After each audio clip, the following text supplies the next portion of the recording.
আসসালামু আলাইকুম রহমতুল্লাহ।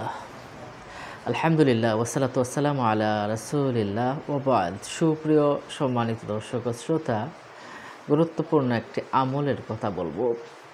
যদি নববধূ, আপনার বোন হোক, মেয়ে হোক, কন্যা হোক বা আত্মীয় স্বজন যেই হোক না কেন, নববধূ মাত্র বিয়ে হচ্ছে, শ্বশুরবাড়ি যাবে, এমন কোনো মেয়ের আঁচল ধরে যদি আল্লাহ পাকের এই নামটি পরে ফু দেন, ইনশাআল্লাহ সে সবার কাছে প্রিয় হবে, শ্বশুরবাড়িতে অনেক সম্মান পাবে এবং সবাই আদর করবে, জিন ভূত তাকে আসর করতে পারবে না। সুবহানাল্লাহ। আল্লাহ পাকের নামের যে কি পাওয়ার, যারা আমল করেছে তারাই কিন্তু পেয়েছে। আল্লাহ পাক নিজেই শিক্ষা দিয়েছেন, ওয়ালিল্লাহিল আসমাউল হুসনা ফাদউহু বিহা। তোমরা আল্লাহর সুন্দর সুন্দর নামে ডাকো। যারা জ্ঞানী, যারা বুদ্ধিমান, তারা তো আল্লাহ পাকের নামে ডাকেই কার্য সিদ্ধি হাসিল করে থাকেন। সম্মানিত দর্শক ও শ্রোতা, তাহলে আমরা এই কাজগুলো কেন করি না, যে কাজগুলোতে সহজভাবে আল্লাহকে পাওয়া যায়?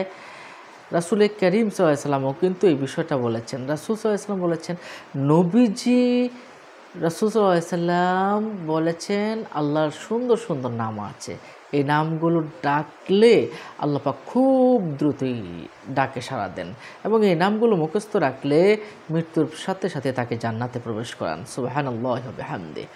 তার আগে দেখুন, একটা আমলের কথা আমরা একটু জেনে নেই। আমি যে নামটির কথা বলবো, এই নামটি হলো ইয়া ওয়াজিদু। ইয়া ওয়াজিদু, ইয়া ওয়াজিদু, ইয়া ওয়াজিদু। আমি ডিসক্রিপশন বক্সে নামটি লিখে দিব। এটা অর্থ হলো, হে তড়িৎ ইচ্ছার অধিকারী, দ্য অল পারসিভিং।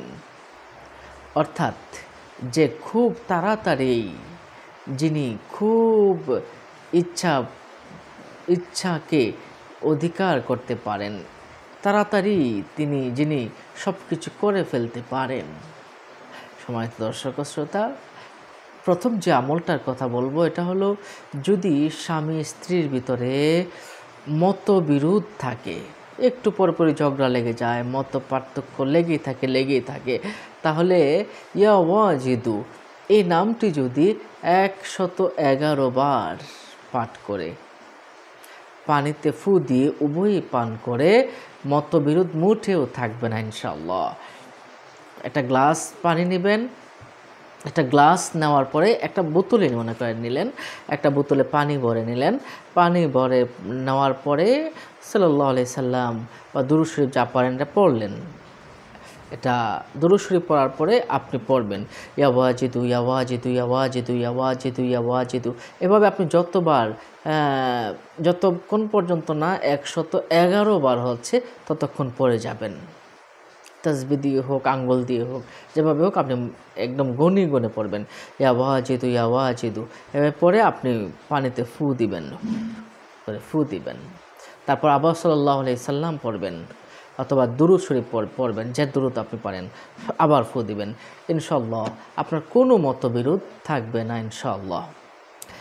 আরেকটা আমল দেখুন, ওই যে বিয়ের ব্যাপারে যে বিষয়টা বলছিলাম, নববধূ নতুন মাত্র বিয়ে হচ্ছে, আজকে শ্বশুর বাড়ি যাবে, এমন মেয়ের মাতা পিতা, বড় ভাই বা যে কেউ যদি ওই মেয়ের নতুন কাপড়ে যেটা পরে আছে ওটার আঁচল ধরে যদি 7 বার পরে ইয়া ওয়াজিদু, ইয়া ওয়াজিদু, ইয়া ওয়াজিদু, ইয়া ওয়াজিদু, ইয়া ওয়াজিদু, ইয়া ওয়াজিদু, ইয়া ওয়াজিদু, এভাবে 7 বার পরে 7টি ফু দিবে।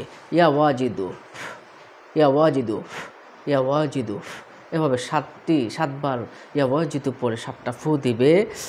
এবং সর্বশেষ যে কাজটা করবে, মনে করেন শাড়ির আঁচলটা এমন আছে না, এমন করে আপনি নিয়ে এভাবে একটা গিট দিবেন, শাড়ির আঁচলে ছোট্ট করে একটা গিট দিয়ে দিবেন, এভাবে একটা গিট দিবেন। গিট দিলে কি হবে, এই গিটটা খুব শক্ত করে দিবেন যাতে খুলে না যায়। এই গিটটা থাকলে আপনার ওই মেয়ের উপরে জিন ভূত আসর করতে পারবে না এবং খারাপ কিছু তার সাথে ঘটবে না। শ্বশুরবাড়ির সবাই ইজ্জত সম্মান দিবে। এটা কিন্তু পাওয়ারফুল একটা ইসিম, ইয়া ওয়াজিদু, মনে রাখবেন ইয়া ওয়াজিদু 7 বার পরে 7টা ফু দিবেন, তারপর একটা গিট দিবেন, শাড়ির আঁচলে একটা গিট দিয়ে দিবেন। ইনশাআল্লাহ তাকে জিন ভূতের আসর করবে না, খারাপ কিছু তাকে কিছু করতে পারবে না, শ্বশুরবাড়ির সবাই তাকে সম্মান করবে, ভালোবাসবে।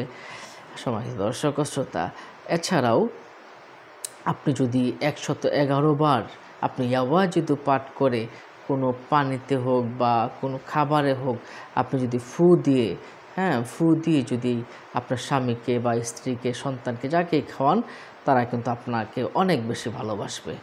তবে মনে রাখবেন, খারাপ কাজে কিন্তু এই আমলটা করবেন না।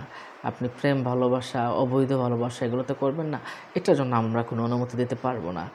দেখুন, বৈধ যে বিষয়গুলো আছে এই বিষয়গুলোতে আপনারা আমলগুলো করবেন। সম্মানিত দর্শক ও শ্রোতা, তাহলে ইয়াওয়াজিদু, আল্লাহ পাকের এই নামের প্রতি যাদের বিশ্বাস, ভক্তি, ভালোবাসা আছে, তারা আমলটা করুন, ইনশাআল্লাহ ফল লাভ করতে পারবেন। আমরা জানলাম স্বামী স্ত্রী মতবিরোধ থাকলে এই আমলটা করা, নববধূ যখন শ্বশুর বাড়িতে যাবে তখন এই আমলটা করলে খুব বেশি কাজে আসে ইনশাআল্লাহ। সম্মানিত দর্শক শ্রোতা, নিজে উপকৃত হন, অন্যকে উপকৃত করাতে শেয়ার করে দিন।